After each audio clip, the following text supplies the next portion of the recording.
And welcome. We're on the air. Welcome to CovertRadio.com. March 22nd. This is the anniversary, first anniversary of CovertRadio.com, which is actually a week early. The actual anniversary is the 29th of March. But we've got the Easter holidays coming up. Dickie's dragging the microphone deliberately to make noise. We're broadcasting from the beautiful Charleston Yacht Club, downtown Charleston, at the City Marina. A wonderful place to come and shoot pool and have a drinky poo. But you can't just walk in. Find yourself somebody who's a member here and get yourself sponsored for membership.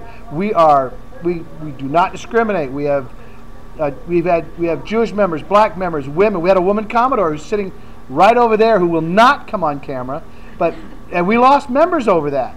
I was always kind of proud of that. You know, I remember had one member saying, "We elect her, I'm leaving." I said, "Don't let the screen door hit you in the ass on the way out." And we even let power boaters in. Oh no! Now wait a minute. Next thing you know, we'll be letting the Irish in. I'm not standing still for that. So welcome to the beautiful downtown Charleston Yacht Club. I can't believe my wife has put up with this for a year. People coming and going inside the house. This has got to be wonderful for her that we're doing the anniversary show here from the Charleston Yacht Club. So who's to blame for all this? The one man also who still will not show his face on the air, Dickie Storm. And he's a dear friend of mine, goes way back. So you can blame him for all this. I certainly do. And I'm sure I'm just the instigator. No. I'm the idea person. No. You came to me with an engineer and everything. Said it's wired. All you got to do is say yes. And so he did. We will not be on the air March 29th or April the 5th. We are taking a 2 weeks hiatus because the Easter break's coming up, and we're a big believer in family here at CovertRadio.com. We don't want anybody thinking about this. Just go be with your family. Get your corsages and your boutonnieres for Easter and spend some time with them. Hey, does anybody around here still get corsages and boutonnieres for Easter? Raise your hand. Yeah, thank you. I don't get that. I mean, when I was growing up, everybody, the boys always had boutonnieres in their jackets, and the women always had corsages when they went to church on Easter Sunday. We still do it in my house. That's because your uncle is Norman Rockwell. Yeah, I have suffered from a severe disadvantage. I actually had a happy childhood growing up. We've got a wonderful cast members. Dickie Storm, who is my sidekick and a wonderful friend. We have Percy Hugo, who does political. I hope everybody out there realizes these are radio names. A lot of these people do not want to be associated with me. Dickie won't even show his face. Mark Coney, who was our first engineer, who almost was here tonight, but he couldn't get here. He found something better. He found something better to do. He's washing out a few things. Sean Shillelagh, another computer engineer, our web builder, who still works on it from time to time, but we have not seen him in 4 months. I've gotten emails from like Knoxville, Tallahassee, New Orleans. This guy's got a job with some people who have him on the move. I don't think I'm at liberty to discuss who he works for, but I'm telling you, I don't know what they're setting him up for. He's on the lam, I think. I gotta hope that's it, because if not, I want to say it's been nice knowing you, Sean, because he's probably not even going to know what his real name is by the time they get finished with him. We also have my son, Drew, down here, who's our sports director when he can. Sitting on my immediate left is the wonderful Brooke Fox, the finest archivist in the United States today. I turned in all that material on my job evaluation day with your emails and stuff on it. And oh yeah, you made life easy for me this year. Lance Morrison, who is not here, he's one of our comedy specialists. And let's see. Also, we have an official band here for the radio. It's the Gin House Boys, James Fisher, and Jeff Castle. Jeff Castle will not be here tonight, but Jim Fisher will join us later. Good. And you're here, and we're going to do a solid night worth of jokes here.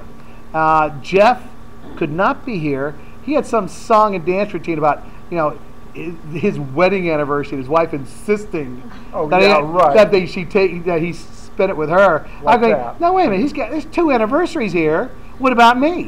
What about my feelings? Women. I especially like to recognize the feminine influence on our show here, Brooke Fox. Brooke, you have to understand, you really changed the dynamics of the show. These guys really... It used to be really stupid. Yeah. Here's a hanky for your tears. Thank you so much. That was Sylvia, everybody. Let's see, what else did we do this year? I mean, it was a big year. We endorsed one political candidate. One.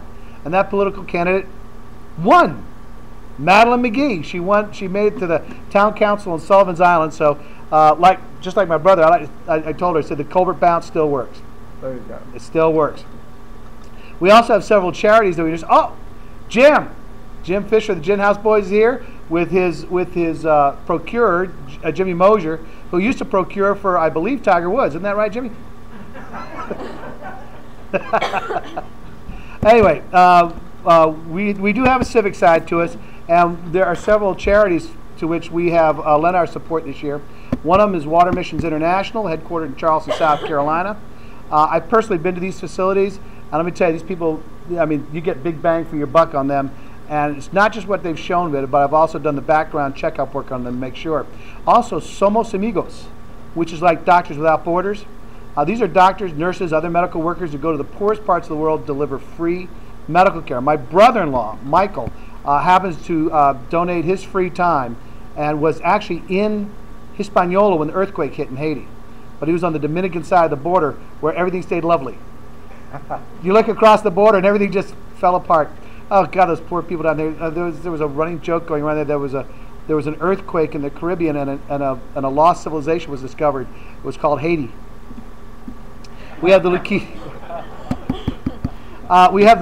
Cup Regatta, which I covered I think last weekend or a couple of weekends ago. They had a fundraiser called For Pete's Sake.